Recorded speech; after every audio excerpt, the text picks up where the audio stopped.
Hey, Gutfoxx here. So, you know that Thursdays are big days in MLB, the show, at least the community and our information that we want to know.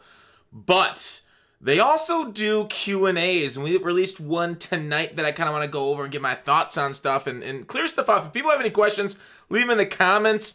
And I can do videos on them and kind of explain what everything felt like and what everything's going through. But you know, a lot of the basics of the game I'll probably explain when the game comes out so I can do it on new game versus 20. But if it's about 21, let me know. It was mentioned at the end of the stream that improvement/work went into bunting this year. Can you elaborate as to what improvement changes were implemented this year as the top question? Now, for a lot of people that maybe didn't play last year, haven't played in a few years, you know, last year there was quite a bit of bunt cheese. Basically, you throw a bunt down, you hit spam triangle, you throw your directional, you just kind of get lucky and it goes for a hit instead of actually being a man and swinging the bat and making contact and hitting sock and dongers, okay? That's how real baseball is played, hitting the ball of the fence. Chicks dig the long ball, okay? So these people that are cowards laying down bunts, getting base hits like jerks, well, it's actually a really effective tactic, and you see a lot of people do that now because they are trash at the game. So, these trash players being rewarded with bunts, they said, hey, we've made improvements to sacrificing drag bunts specifically. Repeated drag bunt attempts become less effective as the defense becomes more alert,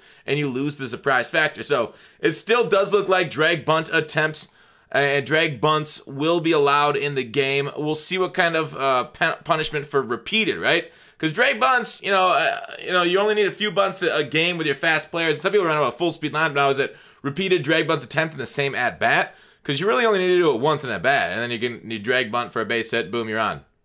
And then they have to obviously you can bring in your third baseman for any sacrifice or down the line in case the shifts happen. I don't think they're getting rid of the auto shift, so you'll probably still see a lot of people bunting against the auto shift.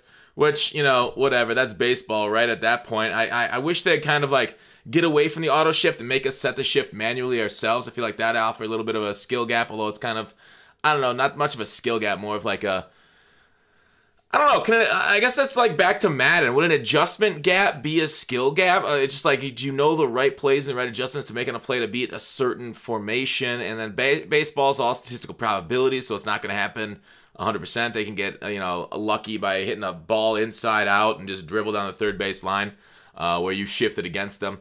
I don't know. So, I wouldn't mind the elimination of the auto shift in the game. But, I like it somewhat, right? If I can have it so, it'd be kind of cool to get auto shift stuff. If I could set, I'd say before the game starts, right?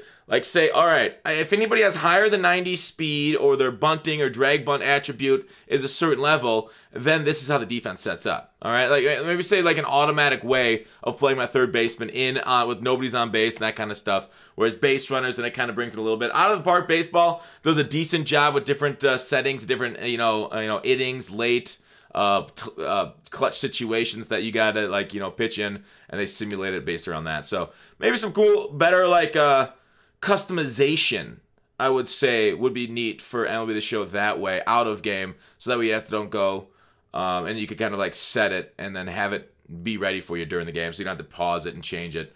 But you probably will still need to pause it and change it depending on bunts. But I've kind of been on this. I've rambled a little bit too much. I could talk about this stuff all day, and I apologize for rambling sometimes. But anyways, we'll see what kind of drag bunts. We'll say in the technical test, people were drag bunting, and it still was successful in the technical test, so we're not getting away from this year, sadly. How do the controls and walks per 9 attributes, BB, for all those new people, balls on base, attributes affect the PAR? PAR is their perfect accuracy region, I think is what it's called. I don't remember the exact one. Basically, the perfect spot where if you hit the ball perfect, if you nail the inputs perfectly, the ball goes within that little area perfectly. How easy, difficult is perfect input to achieve? The two most important attributes that influence pitch accuracy and PAR are walks per 9 and the individual pitch accuracy for the selected pitch. So for the overall pitcher's control, that doesn't matter. It's for the selected pitch only's control. The most accurate pitches will have high walks per 9 and high control for that selected pitch. It's a good note to generally the average fastball is more accurate than other pitch types. I can kind of fill in this a little bit. Yeah. How difficult is perfect input to achieve? Now, it depends on how skilled you are and how I guess, experienced in certain styles you are, it's you know, I did not like the new pitching system. I much preferred the old systems. But people who have and did well with the new system said it's fairly easy. You got a little bit of wiggle room, I guess, there. But we were all using like 99 overall pitchers in the tech test, so we'll see how difficult it is with starting and day one pitchers do that same thing. But overall, I thought the pitch. Here's the thing: second year in a row where the technical test, the beta, was pretty decent and pretty easy to pitch on. Last year it got harder and got much more wild, and balls started to feel like hanging once we got to the real game. So I really hope they didn't do too much between the technical test and the real game to pitching, because I thought pitching was very good during the beta, and I hope it stays, and we don't hang as many curves and change-ups and stuff like that in the zone this year, because it felt better during the technical test. So does the change to check swings being based only on user input apply to directional battings as well? Since directional blah, blah, blah, blah. Yes. Yes, the timing of your swing is directional, okay? Practice seems great. Don't use directional. If you're going to play online, do not use directional. I know it's an easy thing, but get better with the zone hitting, and just forget about directional and just go in deep. Go into the deep end and use that. Practice seems great, but is it all current MLB teams can play with all legends available in Diamond Dynasty? Yeah, so there will be 3 legend teams, exactly like 20, it looks like, for practice mode. So we can see some of the like legends that they have in the game, which I'm guessing are a lot of the guys we had this past year, and we'll see if there any surprises pop up from that legend list. Will other pitching modes be allowed to be competitive besides pinpoint meter and analog? If so, are the only ones with par? So par is inherent in the pulse pitching mechanic and is displayed when the pulse circles at the smallest point. So I would imagine they didn't necessarily say pulse pitching is in the game in competitive online, but they basically said it without saying it, right? It's been there for years. I would expect it to be there again this year. So Pulse has already had par, whereas the other ones, you know, kind of getting it this year. And I don't know. Well, let me know what you guys, if you guys use the technical test or if you guys saw pinpoint meter analog, which pitching style you guys. I'm going to stay with analog. I'll see. I'll maybe test out pinpoint a little bit more, but I think if I go into an online game, I'm going in with analog right away. Can you explain the timing of the third move, 12 to 6, aka, you know, up to down? In the video, when Kyle said circles are on the top of each other, basically, you can read what they say here, but the circles get on top of each other. So, like, there's a small circle, like, we'll say, like, my thumb's this small circle, and the big circles, and then when it closes, when it gets on top of each other, that's the perfect timing, and you throw it at that point, and you get your accuracy from that. So, basically, that's what they're saying. I don't know how much else you need to be explained. Casual mode for DD is at Conquest. Can we please use it for Moments Showdowns as well? Casual gameplay style setting can also be used in custom leagues. So, they don't really specifically answer whether it's going to be used in Moments and Showdowns. Like, you know how Madden, their solos have it on, you know, arcade, whereas MLB's calling it casual versus arcade? Arcade solos are way more fun, way more, you know, wicked, like big hits, fumbles, that kind of stuff going on. But it does seem like they didn't want to answer it because I don't even know if they know what they want to do and what kind of moments, showdowns they have planned for, you know, July, August, later in the year. We'll see what they have. So I would expect like maybe a mix of game styles. Like Madden mixes it too. So they might do the star system if they really like Madden's solos. But I don't necessarily think they need to go like that, at least at this moment or at all ever. What affects the timing windows and what causes them to change so frequently from pitch to pitch?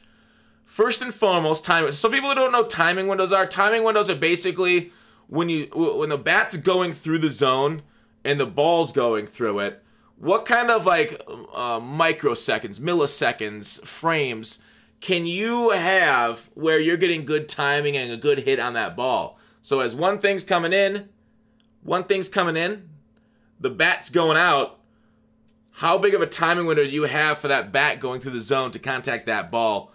So basically, first and foremost, timing windows vary depending on the location of the pitch and the pitch type. You won't want to swing at the same time on an inside fastball as one would away. Because an inside fastball, like say it's righty on righty, so the inside fastball on a right-handed hitter, they got to get around and ahead of it because they got to be in front of the ball to drive it and pull it that way down the field. Whereas an outside fastball, if you're ahead of it, and the same timing, you're going to miss it because your bat's not extended far enough. Whereas you got to wait for it to come back to the plate a little bit longer. So timing window, that's why it's different, because the location of the pitch, you got to be a little bit later if it's further away from you. As that's just, you know, self-evident, right? Players in real life in our game have hit tendencies that can be viewed on each player card. Some are great at pulling the ball, some are use the entire field well, and others are good at going the other way. Are good and going to the other way. For example, a pull hitter on MLB The Show would have a slightly increased timing window on early swings and a slightly decreased timing window on late swings, which can help when trying to turn on 100 mile per hour inside fastball. I will say in 20, and I don't remember 19, 18. Yeah, there's been different years. I don't remember them that well right now. Just like Be Great back in, was that 17 already or 18?